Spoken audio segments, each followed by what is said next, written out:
माननीय अध्यक्ष महोदय, माननीय मंत्री जी ने कहा है कि खाद्य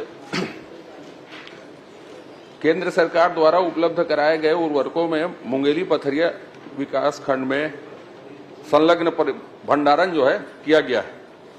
तो मैं माननीय मंत्री जी से ये जानना चाहता हूं कि जो भंडारण होता है वो मांग के अनुरूप होता है क्या, कि जो मांग क्रिएट होती है, मांग जनरेट होती है, उसके आधार पे होता है क्या? एक। और दूसरा, भंडारण को सिंगल लाख और डबल लाख में देने के नियम क्या है, निर्देश क्या है, उसको कैसे तय करते हैं विभाग की सिंगल लाख में इतना होगा और डबल लाख में इतना होगा करके?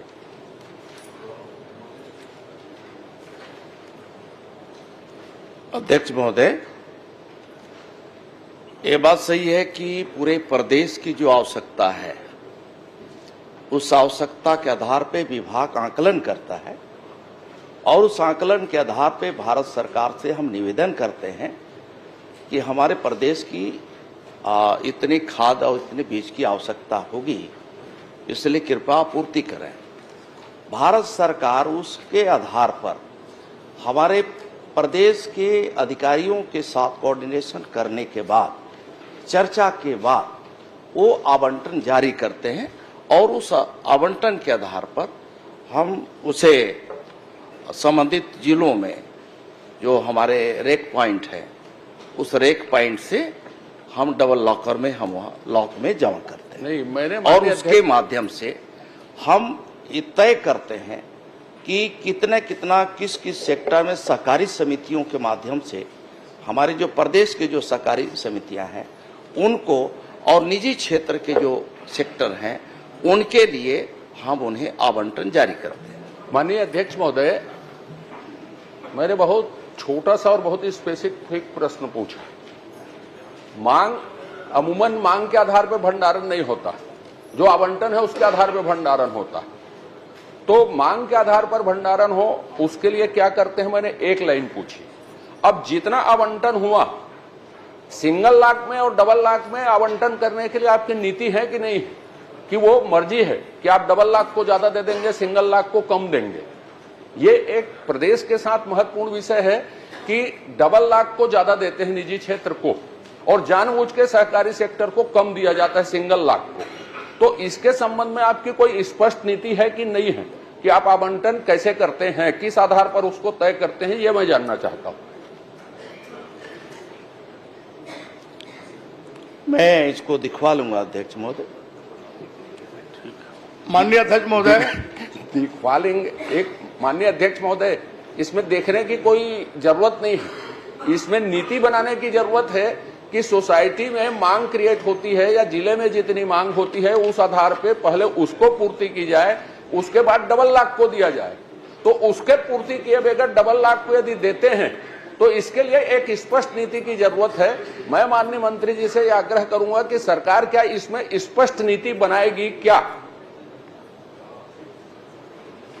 अध्यक्ष महोदय, अभी तक प्राय है कि हमारी जितने भी सहकारी साख समितियां हैं, हमारी जो संस्थाएं हैं, पहले हम उनको देते हैं, फिर भी जो निजी क्षेत्र के हैं वहाँ कुछ समय अनुसार जो है समय समय पे उनको अधिक आवंटन होते रहा है।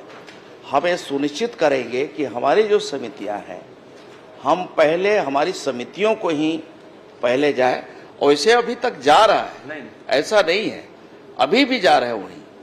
फिर भी जो परसेंटेज हैं वो परसेंटेज में कुछ गत वर्ष का वगैरह आंकड़े हम दें। बताने के बजाय आप, बहुत महत्वपूर्ण है माननीय अध्यक्ष महोदय, माननीय मंत्री जी इतना आश्वासन दे दें कि सोसाइटी को पहले देंगे या उसके बाद डबल लाख निजी क्षेत्र को देंगे, इसके लिए स्पष्ट नीति बनाएंगे और पहले किसानों को प्राथमिकता मिले, उसके बाद जो है निजी क्षेत्र को प्राथमिकता मिले, इसके लिए स्पष्ट नीति बनाएंगे। इतना आश्वासन दे दें हाउस में, बस, बाकी डिटेल की जरूरत नहीं। अध्यक्ष महोदय, अभी भी जो हमारी समितियां हैं उनमें 60% जो आवंटन है, उस आवंटन के आधार पे 60% हम अपनी संस्थाओं को पहले देते हैं और 40% हमारे जो निजी क्षेत्र हैं उनको देते हैं। माननीय अध्यक्ष महोदय, विषय 60% 40% का नहीं है। विषय यह है कि सिंगल लाख में मांग कितनी है, उस मांग को पूर्ति किए बगैर डबल लाख को खाद दी गई क्या, यह महत्वपूर्ण विषय है। इसके संबंध में कोई नीति बनाएंगे क्या कि उस मांग को पूरा किए बगैर भी हम निजी क्षेत्र को दे रहे हैं।